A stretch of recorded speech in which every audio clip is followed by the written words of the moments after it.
And we are going. What is going on with everybody? It is your boy, Eric, aka Young God, coming to you live in the Green Dungeon, giving it to you real, raw, rugged. And I have somebody on the other line right now. I'll let him introduce himself. Who do we have here Hey, speaking today? hey, Eric. It's Mike Dennis. I guess best known as the founder of ReelBlack TV on your YouTube platform, and at ReelBlack on everything else. ReelBlack. Hey, man. I'm glad you're here today, man. How you doing? I'm doing good. I mean, considering we had snow a couple days ago, which it's been a pretty mild winter until now. So the last 3 days I've been snowed in and forced to actually work and address reality more so than in other quarantine days. But yeah, just chilling, excited to speak with you. It's cool, man. I mean, in Florida, there's not even really any quarantining ever happening. There's never any snow happening. It's just like a very different world. I feel like very isolated from the rest of the United States right now. It's moving at its And own pace. and, and we're all paying the price. Thank you, Florida. Usually, I react when people give Florida slander, but I can't. I can't. It's just like it's really bad down here. And I Um, have to get myself down there pretty soon for sure. But I'm in Delaware right now, so be safe because it's this it's it's it's pretty open here as well. I mean, they're not shutting things down. There's limits to how many people can be in a building, but for the most part, it's for those who want to venture out, they can, and it's fairly safe. well, whenever you make your way down here, definitely be safe because there's a lot of people not being safe. Wearing a mask is like not wearing a mask in other cities. Like if you wear a mask down here, people look at you like, "What's wrong with you? Why do you have Oh a wow! mask on?" So Or like somehow the sunshine or Disney World is just going to make it disappear. Okay. something like that, you know. Hopefully in due time, and hopefully by the time people are really watching this interview, um, it's a lot safer for everybody, and people, and we can kind of, as a nation, reform ourselves. Hopefully, I hope so. I mean, I hope this nation definitely needs a lot of reforming. I just woke up not too long ago, actually. I overslept, and I found out some pretty crazy news. I found out that I don't even listen to country music like that, but the one country artist I was listening to apparently called somebody a nigger last night. So I was like, goodness gracious, what is Yeah, going on? I I don't know if you've saw that seen that. Yeah, trending on Twitter. So we have to date stamp this. This is February 3rd, is it? Groundhog. I don't even know if you February saw it. 3rd. Yeah, Groundhog Day. Yeah. The day after Groundhog Day. Yeah, 2021, folks. But what is it? What? How can I be of service to you, young God? That's Me funny. and my old scraggly gray beard and dozens of YouTube followers. What can I share with your public?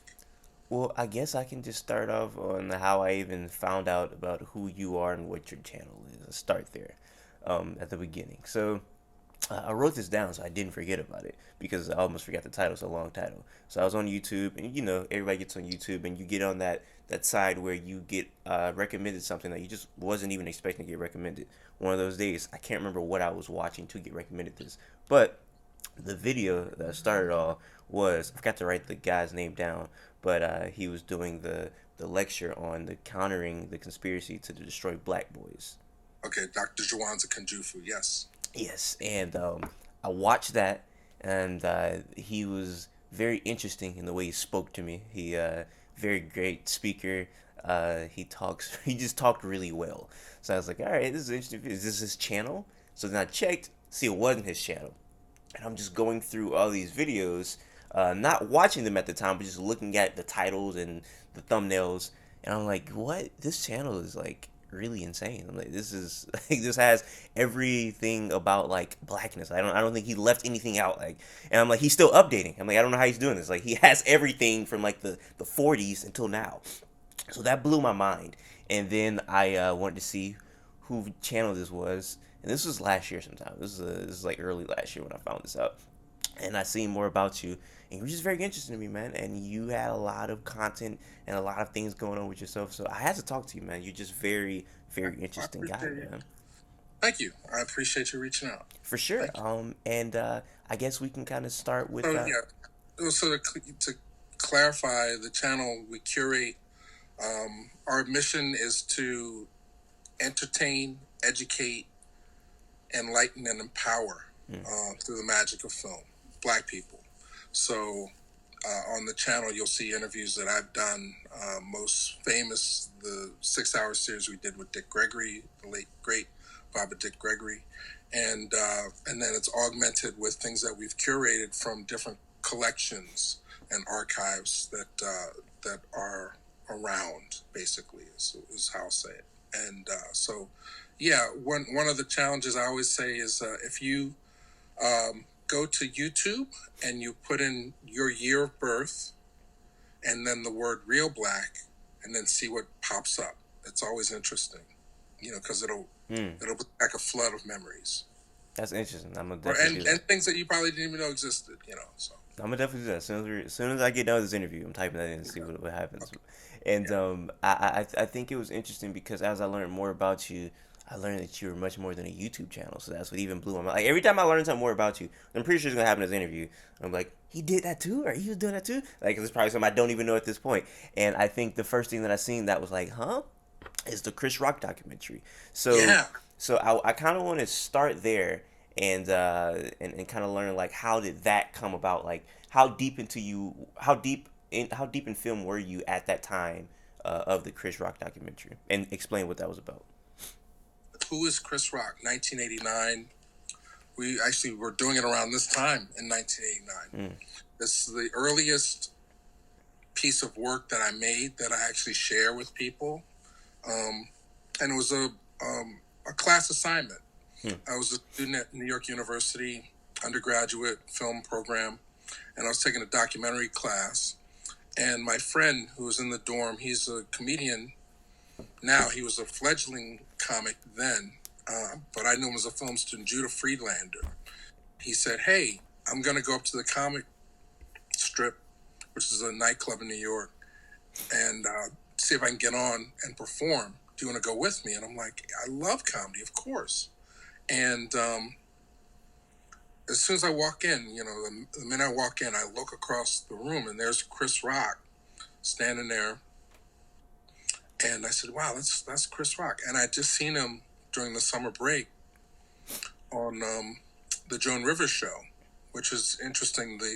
I'd say in the last month or two, somebody posted his very first national TV appearance on YouTube, the Joan Rivers appearance. And I'd seen it, and I'd seen "I'm Gonna Get You Sucker," and I said, "Wow, you know, this is somebody I would love to make a movie about." And like an electronic press kit kind of style, like a mini documentary. And so I approached him. I walked up to him and said, "Hey, I'd love to make a movie about you." He said, "Yeah." And the next thing I know, me and Judah and a guy named Mike Yetter are over in the middle of Brooklyn, someplace where I'd never been before, filming young Chris Rock on his mother's couch. And, mm, so it's the earliest documentary on Chris Rock. It's probably the only film video footage of him at his home at the time when he was still living at home and performing comedy. And when I finally decided to put it on YouTube, which is about 8 years ago, 9 years ago, it instantly went viral. So many comedians approach me now. It's like, wow, because it gives them inspiration, because we all have these moments where we have huge dreams and we're still living at home and we're trying to make something of ourselves. And so, every time I'm in New York and I go to the Comedy Cellar, I'm at the comic strip, and somebody introduces me as the person who did the Chris Rock documentary, everybody's like, "Wow, you did that. That's so cool. I watch that all the time." So that's the story behind who is Chris Rock. all right, so many questions from that. So I guess I start from uh, before 8 years ago. The only place that was like being presented at was in your classroom. No, well, it was stuck in a drawer. Mm, I mean, there was no. I mean, I had it on I had a DVD out that I would sell at my events, and when I go to different film festivals. I had like a DVD with all my short films. You should have told me. Oh, wait, that's not it. Looks like it. Got movies everywhere. But it's called the ReelBlack Motion Picture Manifesto. So Mm. that's kind of a collector's item now, I guess.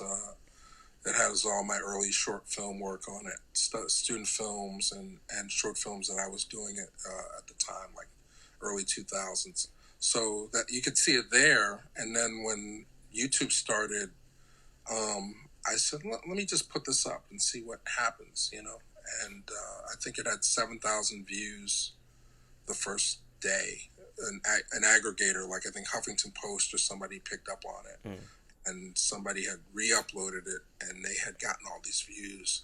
And I was getting phone calls. I was like, wow, you know. So, you know, we asked them to, the, we didn't ask somebody to take it down, but we asked the Huffington Post to migrate the views over to my channel so I could see how many people were watching it. And that's what happened.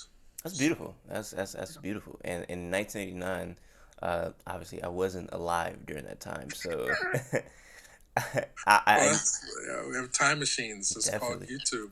So I need you to help me with understanding at that time how popular, how much of a household name was Chris Rock in 1989. Like was it surprising to you that he so easily said yes to this? Well, um, no, because I have charisma and then charm. No, I'm just joking. I was very introverted at the time, but I was very sincere, Mm. and you could see I was trying. You know, I think that came across, and you know, at the time, I mean, we formed a friendship. You know, I'd drive around in his car. I mean, he when he came to Philly, he had a tape of "Welcome to the Terror Dome" Mm. that he was blasting, and I just remember driving up and down South Street with him, listening to Public Enemy, "Welcome to the Terror Dome" for the first time, you know. And, you know, he gave me a lot of great advice and all that kind of stuff. So it kind of blossomed. I mean, he's only 4 years older than me, you know. So I think that's what attracted me to him. Here's somebody my age who is infinitely smarter than me. He's super intelligent. You could tell just from the types of jokes he was writing at that time. You know, so I think that was the attraction of like, who is this? That's why it's called "Who is Chris Rock?" Yeah. You know, how did this guy get to be the way he is? And then you find out, you know, about his childhood being, you know, beat up, being bused to school. His father um, driving newspaper trucks and always having newspapers in front of him, being really informed, and you know, all these kind of things that you know. So I guess if the question is, are you surprised that he blew up the way he did? Not really, honestly. I mean, I think um, by the time, I think it was just a question of when, because Eddie Murphy had kind of picked him out, you Mm. know, and I don't know what that is or what that means, you know, but when you're when you're given that kind of opportunity, you're going to do everything not to mess it up, you know. So even though he had a few tries to the plate before he did bring the pain, I think there was always this sort of expectation within himself to be at that level, quite frankly, you know. And I think, you know, my introduction to him was through "I'm Gonna Get You Sucker," Beverly Hills Cop 2, and Joan Rivers Show. So those were great um, opening ways to discover somebody, you know.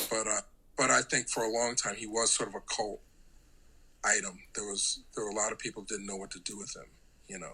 But he was, you know, one of the things he took Run DMC's approach. Like he does this a lot in his early stand up. Like he'll pound his fist or he'll drop the mic after he gets off stage and things like that. He really was the first comedian to take a hardcore like New York hip hop Mm. approach to being on stage, and then as you see it evolve into Bring the Pain, he's walking back and forth on the stage like a panther almost, but he's forcing you to pay attention to him. When you move across the stage that way, you you don't have time to lock into your own thoughts. You have to pay attention to what's going on up front. So I, no. But to answer your question, I mean, he wasn't a nobody, but he was he was like sort of the first round draft pick mhm. kind of deal. Like you could see all the potential even in that in that documentary. You could see all the potential. Well, I can tell you're a filmmaker just by your detail to attention, just to talking about him walk across stage like a panther, and that's like I can tell, like I can see your mind already in documentarian mode at that point. I can see it. That's cool. But yeah, I don't know if I said this or not, but great film. Just to start off with that, I Thank you. really did enjoy that. Um, you highlighted one of my favorite movies, one of my favorite comedies of all time, which is "I'm Gonna Get You Sucker." I think that's a very hilarious movie, outrageous movie, and yeah. So you put that out in 1989, but it's not like you put it out, publish it to the world, and it's like it's out for sale or anything like that. So even so, you couldn't see the commercial success or anything of that sort, knowing not knowing how people would react to it at that time. Did you still feel like, oh, I might be onto something, or like was that something that like gave you, oh, I could really take this further, or were you already thinking that before, or did that not even occur after the movie was Well, put out? my teacher Boris Fruman gave me a B. Oh For the, man. I got a B. I was so disappointed because we ran out. I tried to do like we shot with Super 8 film and we were following him around and stuff. And he gave me a B. He said I didn't. There were certain things I didn't get inside enough. Which I tried to correct when I years later did a longer documentary. Like Chris Rock is 10 minutes long. When Jordan Rock, his younger brother, started doing stand up like 8 years ago, 9 years ago, we went out to Brooklyn again and did a movie Mm. about him and his rise into the the comedy scene in New York. And we if Boris Fruman saw it, hopefully he'd give it an A. He probably still think it sucks, but not that B sucks, but It's not an A, yeah. I tried to redeem myself by doing a movie about his younger brother, Hmm. which is better crafted. But you So is that time will I was, time will tell. I was about to say, so is that something like after that happened, did you have any like was it type of like any insecurity about that film? Like did you like, oh man, like I don't even want to put No, this out anymore? Or were you still no, proud about that? no. I love the film. I think. I mean, I don't share things. I mean, there might be some things I don't share that I don't like, Yeah. or they were just like experiments. But I always say that I've never made a bad movie because each one has been a building block to my next growth. Mm. So, and when I choose to make a film, when it's time to tell a story, I put everything that I know and have into that story. Now, whether or not it's Tenet, that's another story. Yeah. I don't have the resources or the experience to pull off a mega blockbuster at this point. But as far as story goes, I always work hard to make sure that there's a beginning, middle, and end, and you see a change in the character. So, yeah, and that generally works when you want to entertain people. No, for sure, definitely. Just that whole format for sure definitely is the getter. And I guess fast forwarding from 1989, um, is there something else in between that makes you think personally, like, oh man, like this is something that like I could make a career because you said you were 4 years younger, so you're around like 19, 1899. So around that time, around that age. Something like that. So Yeah, about So around 19, around somewhere 2018, something like that. Fast forward into the 90s, is there a time where you have like a big, I guess, just something that fulfills you, that makes you think, I can definitely fulfill this as a career, this is something that I really want to do, or did that come before 1989? mm. Well, Lewis Black has a line where he says, because he got popular much later in life as a stand-up comedian. He says he had to lick every rung of the show business ladder. Mm. And I can relate to that because coming out of film school, there was a year where I starved. I literally was skeletal, you Mm. know, um, and working on music videos. I worked with Jim Swafield, who did all the Tribe Called Quest videos. I didn't work on any Quest videos, but I worked on a Charles and Eddie video, Would I Lie to You, and MC Search music video, Here It Comes. And he was a great inspiration. He showed me sort of like a guerrilla style, creative, artsy. To me, he's still one of the unsung greats of that 90s music video era, late 80s, early 90s music videos. So I had an opportunity to work with him, and then I was an intern on the Cosby Show, the original Cosby Show, and later worked on You Bet Your Life, the game show that they shot in Philadelphia. But there were a lot of ups and downs. It wasn't a straight shot, and also coming from sort of like a lower middle class background at a time when film was super expensive. Even if I had a great idea for a movie, you still needed to bankroll yourself into it. So when you look at my body of work throughout these past 30 years, it's usually whatever I was able to do with whatever resources and opportunity was available at the time. So if I, so going into film school, after it's like who is Chris Rock? I didn't use as my resume piece, but there's another film on the channel called The Hardest Part that stars Seth Gilliam and Ivana Kopach. And that got me into the American Film Institute graduate film program as a directing fellow. So that gave me, that opened a lot of doors. It gave me the opportunity to be in Los Angeles for 2 years and experience that, and also work among some really talented mentors and people each week. Um, Different people would come, veteran filmmakers would come show their work and do like a masterclass seminar, sort of like inside the actor studio is. Yeah. We got that as a live experience, Jack Nicholson coming to our class and talking and things like that. So, and Michael Apted, who just passed away, he was one of the people that came and he showed Nell, things like that. So I had a lot of great experiences early on, but then what you discover when you go to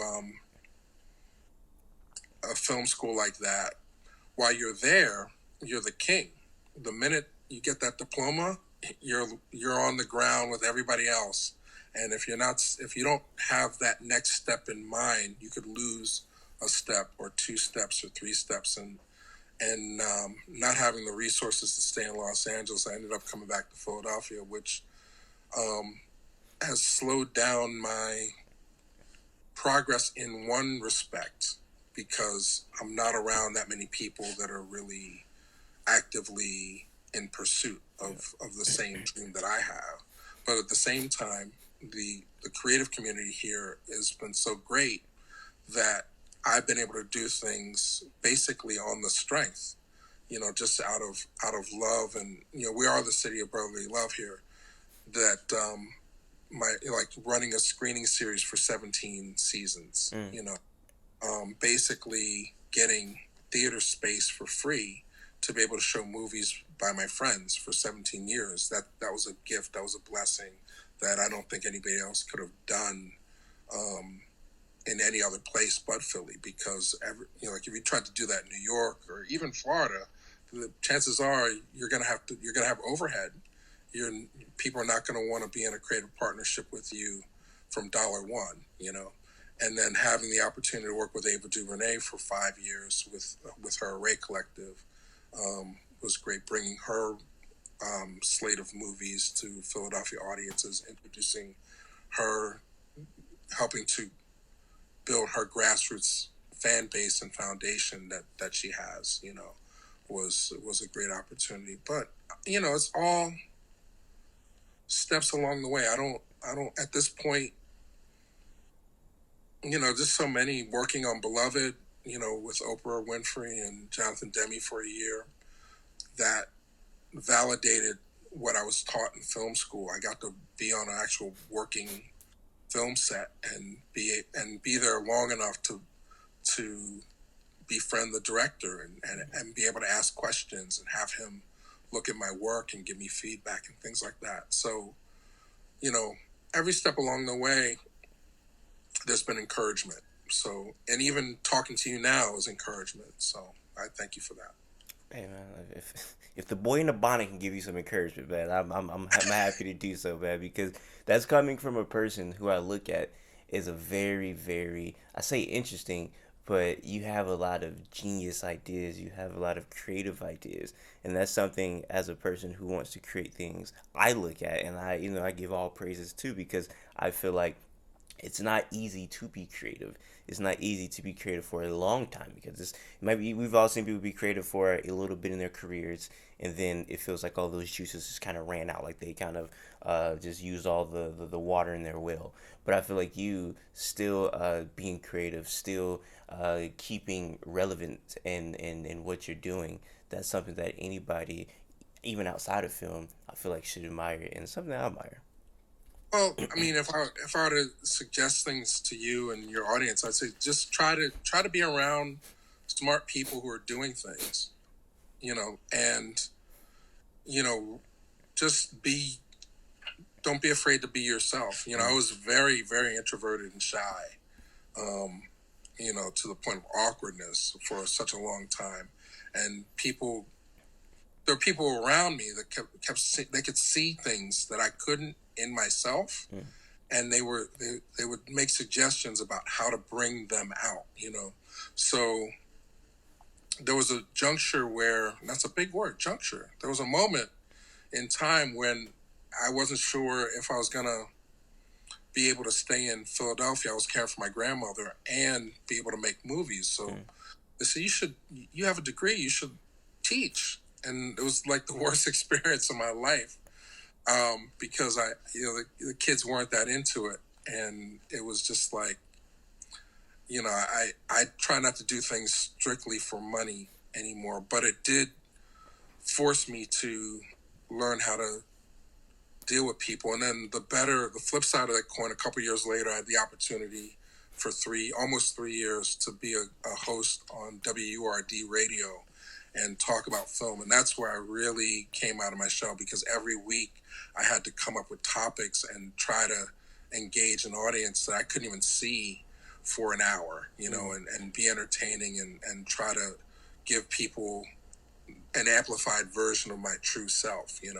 So, um, but I think if I had overcome that shyness sooner and been a little more audacious, we'd still be having this conversation, but I might have a feature film or two under my belt by that point. But at this point, that's what I'm doing now, is writing. I'm just working on what would if I were to do a feature film, what would it look like? How would it be different? Those are the questions I ask myself every day.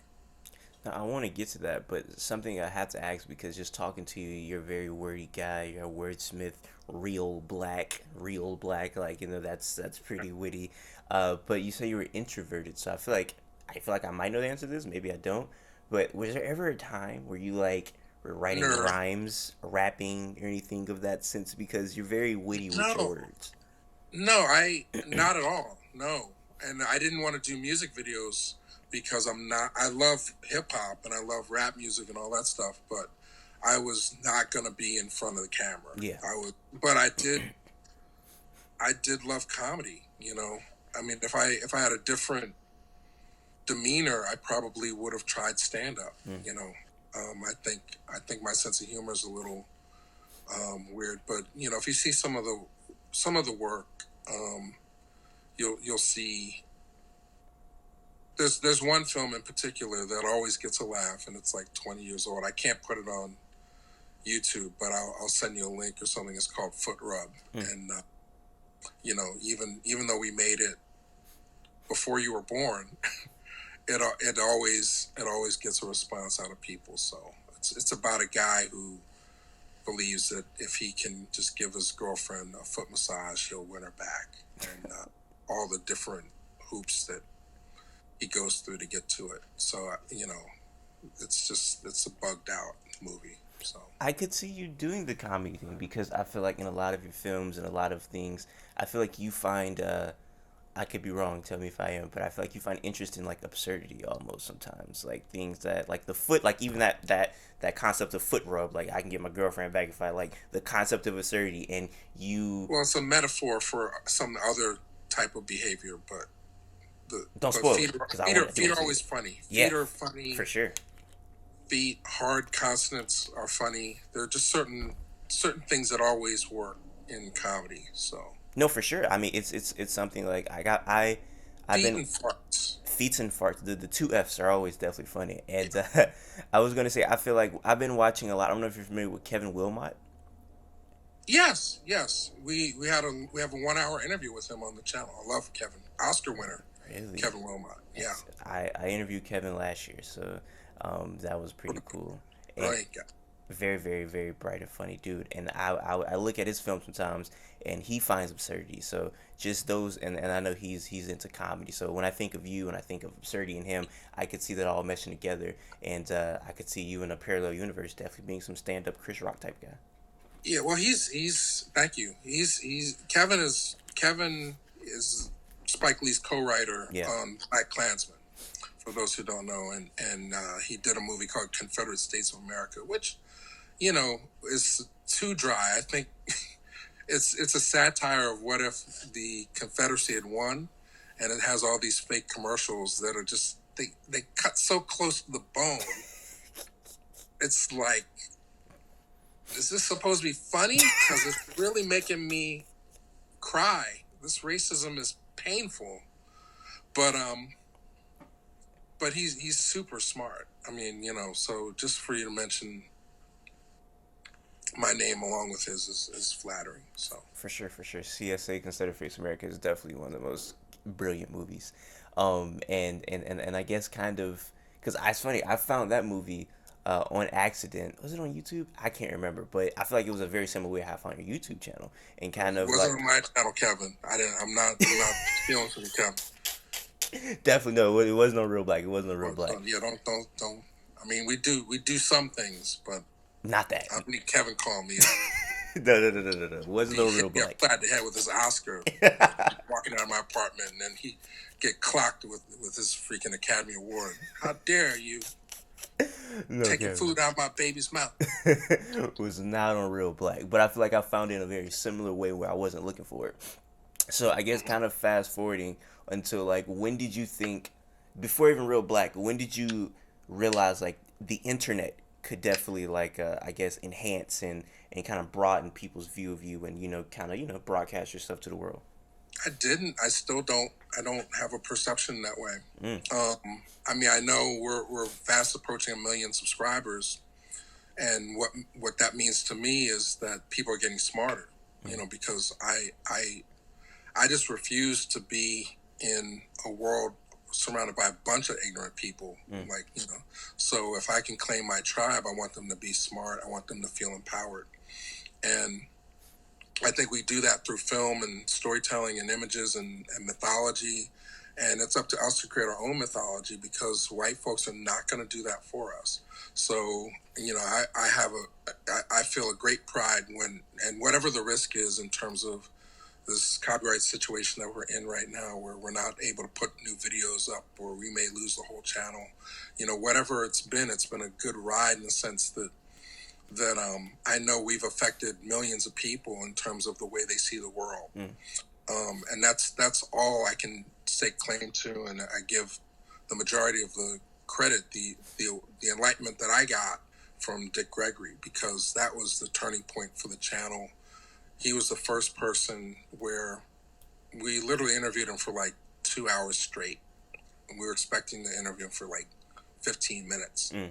And we ended up getting 2 hours of footage with him, and I literally sat on it for 8 months. I was like, I don't know what to do with this. If I edit it, it's gonna be unfair. And then I said, well, let me serialize it. So I would put 10 minutes up, 15 minutes up at a time of what he was saying, and that was the trigger for everything. It was the very first time we did that on the channel, like create serialized content where it's sort of, oh, if you like that, come back on Tuesday Yeah. for part two, right? So that started to trigger people subscribing, and then that built us into the algorithm because now people are sharing that information and they're waiting for the next piece, and we thought that when Bob and Dick transitioned, it was going to end, but there's some weird dynamic there where him just going off in his old age yelling at me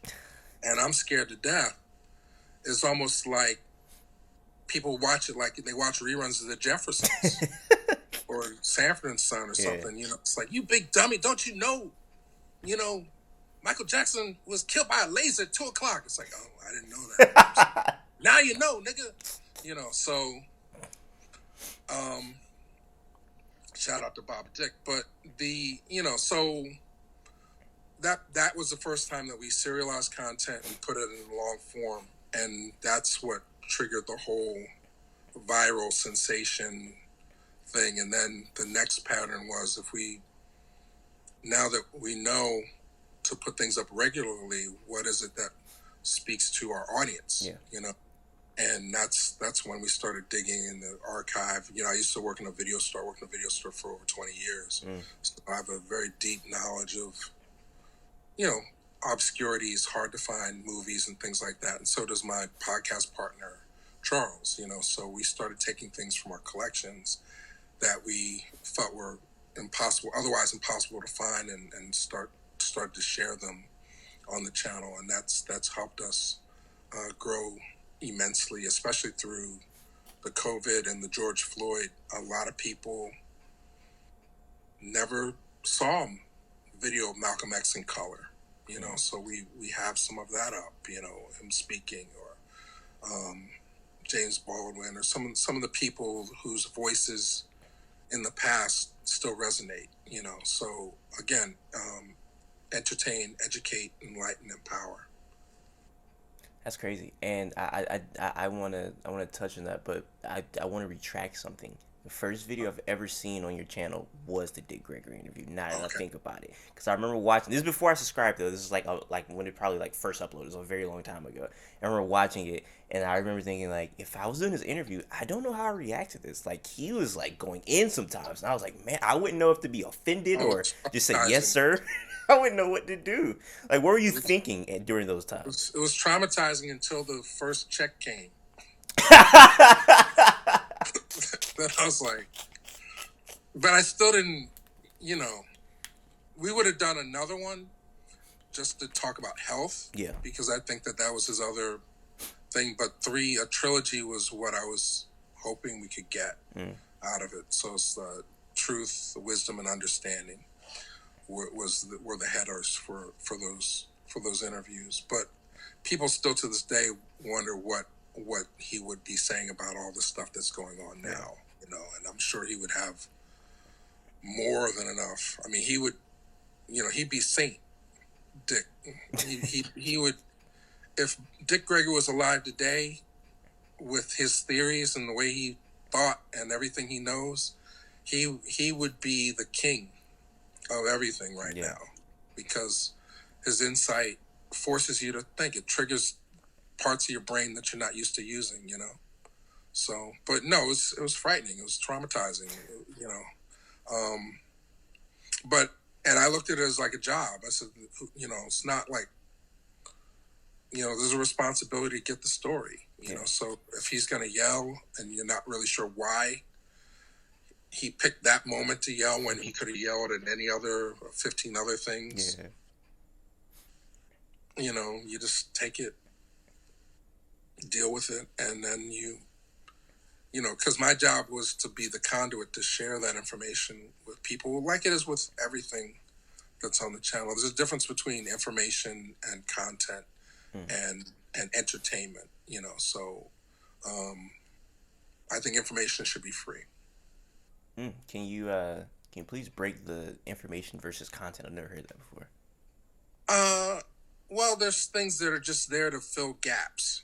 So content is, if you're a content creator, it's different than your intention being to be informative. You know, like what I feel the channel is information, right? So I freely share it.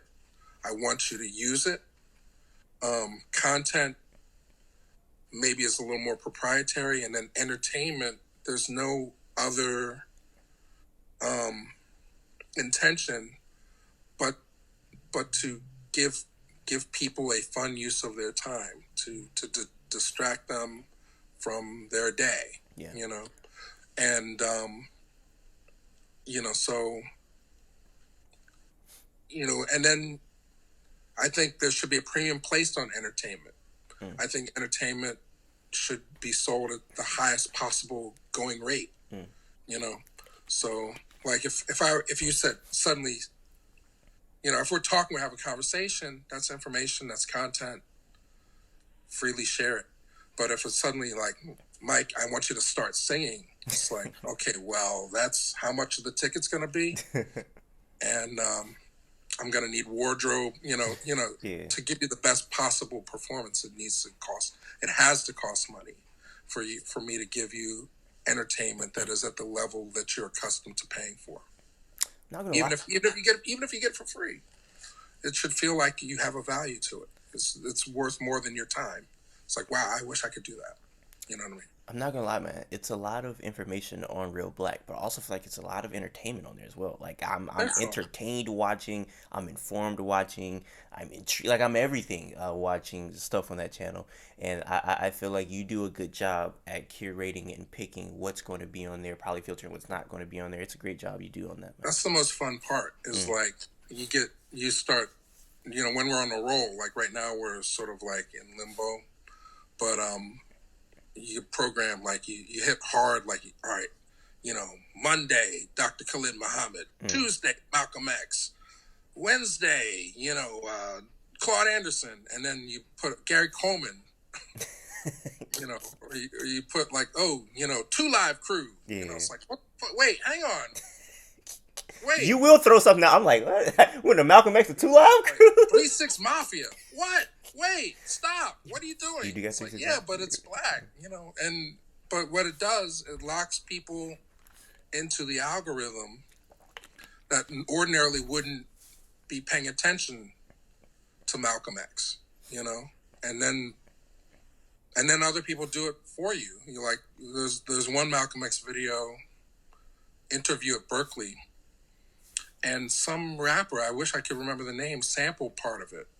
So now all of a sudden, just out of the blue, one day there might be 10,000 new views just on that one video because some other person referenced it. And now they're locked into the algorithm. Now the recommendations start showing up on the side of the page, and now that's why I take the pride. It's like, okay, well, you got to be figuring something out if you're watching all these videos. Yeah. Even if it's, I didn't know Gary Coleman was that short. You're learning something other than regurgitating and recycling the same stuff that you're used to watching on Instagram, or I don't discourage or disparage people's tastes, but we all tend to, when we're not seeking, repeat the same comfort foods in our brains, so whatever it is that you like, you tend to watch it over and over again, and the algorithms are designed to keep giving you the same type of thing. So we just want to reel people in to the logarithm of, entertain, educate, enlighten, and empower. So That's what I'm saying. Man. See, you're waiting on accident. You've used real 3 times in 3 different ways, man. Like real with the like that. Yeah, because I'm a latent rapper. I gotta. You are, man. You are. And can you rhyme real with real? I don't know. I think you can. You can get away with that. If it means 2 different things, you can get away with that. Is it a metaphor or a simile? I don't know. I probably got a B in that class. Hey, what you don't have a B in, I'm going to say it right now. I'm trying to think. Yeah, I think you have the best YouTube channel. I don't think there's any YouTube channel that's touching. I'm going to put that on the website. Eric, for real, I think you have you have to say you have the best YouTube channel. I think you have. You definitely have the best YouTube channel. There you go. All right, quote, and Eric with the bonnet said it, so it must be true.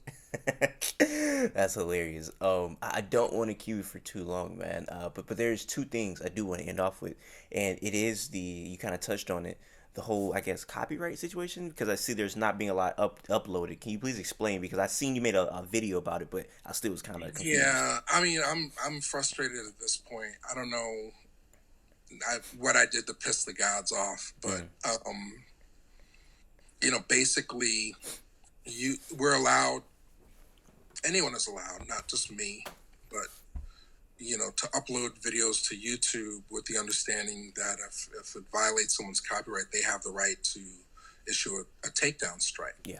And if you get three, now what where the gray area is, the corporations have what they call content ID, Mm, right? So if you were to take a video and it belonged to them, they could block it before it even uploads, or they can say it's okay that this video is up, but we want all the revenue from the advertising that comes from the viewership, right? So that gives us somewhat of a safe space to program things, especially, and I do my best due diligence in terms of identifying things that I think are safe on the channel. mm, Like, so we're talking about things that are not available anywhere else for purchase. We're not trying to compete with anyone. Things that are out of circulation. I don't generally, I'd say 90% of the time it's originally sourced. So I have the original tape that I'm uploading.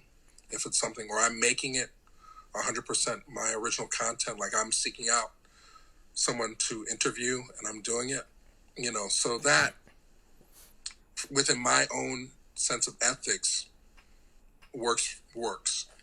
But we're still playing by YouTube's rule, and what their rule is if you accumulate three copyright strikes. So this is corporations can issue content ID notices and just monetize off of your content. If you're like, let's say you made a film in 1989 and all of a sudden Mike puts it up and you're like, oh, wait, where'd that come from? I didn't ask for that. yeah. You only have two options. One is to contact me directly and ask me to take it down, or contact YouTube and tell them take it down, right? So that's what we're fighting right now.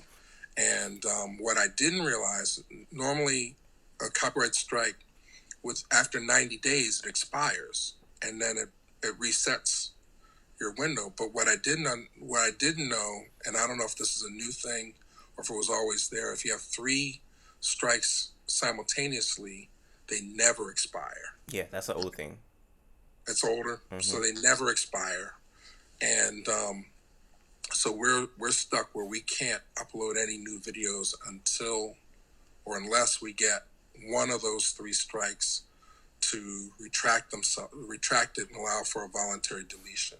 So that's what we've been waiting for about 2 months for this one person to do. And it's tricky because the person who issued the strike no longer works for the company that Mm, owns the material, right? So the problem is, for the retraction to take hold, it has to be sent from the email address that issued the takedown notice, right? Or initiated the takedown notice. yeah. And nobody at the company seems to be able to do that. So we're stuck in limbo as we speak. My belief is that it's going to fix itself. I'm not sure what the recourse is otherwise, but there is a strong possibility at some point, even if it's not this time, that all of these videos will go away. Man. Based thousands of videos because of one or two mistakes. So, like I said, I'm just trying to grab onto that next monkey bar before I can let go of this last one. But in a perfect world, ReelBlack's TV stays forever and gets millions and millions of subscribers and helps the world get smarter. But if it doesn't, I knew going in what the risks were, and it would just be disappointing for our viewers not to have access to this material because it would be virtually impossible. You're talking the between me and Charles, it's 9 decades of study and research and collecting that's gone into putting the collection together. So we want to be able to continue, but you know, I think if everybody, not just corporations, had access to being able to monetize their videos, Yeah. there'd be fewer takedown notices. But that's just me. That's my perspective.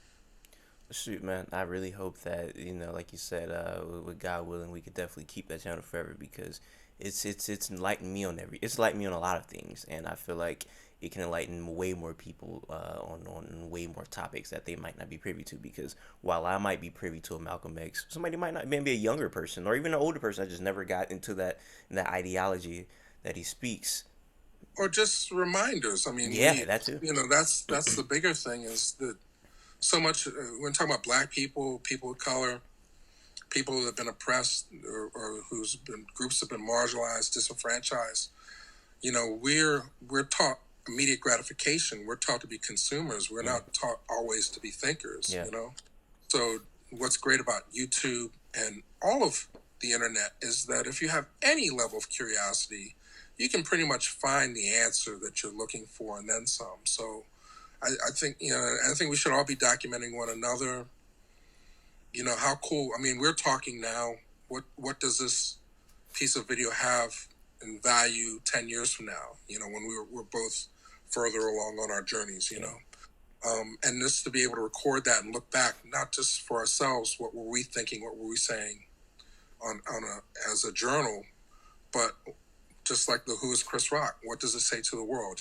So, and I have strong belief that because I have the gift. So many people that I've rubbed shoulders with have gone on to great fame and acclaim. I believe that you're one of those people. I appreciate that. I believe it. Just give it time. And so I think it's great that we have this capacity, but and that it's global. That the whole world has access and opportunity to discover things about themselves that they otherwise would have been buried, Mm, or maybe that information would have taken longer to spread. Like now with TikTok, everybody is doing the same dance. Where like culturally, in 1989, if somebody invented a dance down in Florida, it would take 4 months for that record and that dance to make it up to New York City or yeah. LA. And then by the 90s, all you had to do was put it in a music video and everybody's doing the same dance. But you had to wait until Yum TV Raps came on Saturday. Yeah. Now you just hit a TikTok with the right person. You get Shaq to do the June bug, and now everybody is out doing June bug challenges. So that's how fast, it's like instantaneous information can spread. So I'm just grateful that we're in this space where we can do it. My belief is that it's going to correct itself and that we're going to continue. I really want that million subscriber plaque YouTube. I'm not going to kill my mama for it, but we're on our way to getting it. I want to see that happen, and I want to see the brand itself continue to mean something for even more people, like amplify what the brand means through other types of media and other types of like currency meaning like Charles Wood's book or a feature film by Mm, me or things like that, things that delineate what we were talking about before, information versus entertainment. We want to put some currency behind what the brand stands for. Well, I just want to say before I get to this last point, I want to thank you for your nice words. Yeah, that's very polite of you. Very, very nice. You didn't have to say that. I feel like you're Or very, agreements, you gotta say it. You gotta believe.